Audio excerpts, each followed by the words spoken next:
Welcome back to the channel. In today's video, I'll show you how to control camera movement in Hailuo AI and create smoother, more cinematic-looking videos.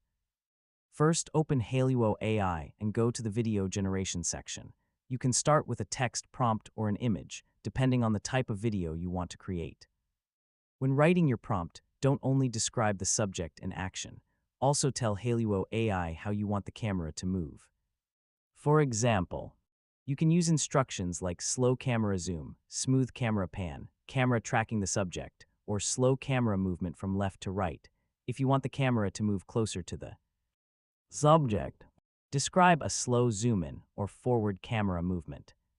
For a wider view, you can ask for a slow zoom out. For a moving character, a tracking shot can work well. You can describe the camera smoothly following the subject while maintaining focus.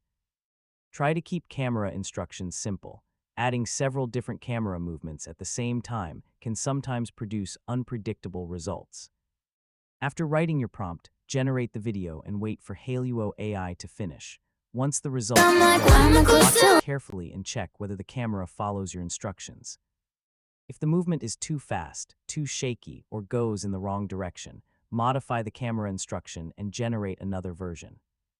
With a little experimentation, you can find the camera movements that work best for your scene, and that's how you can control camera movement in Hailuo AI.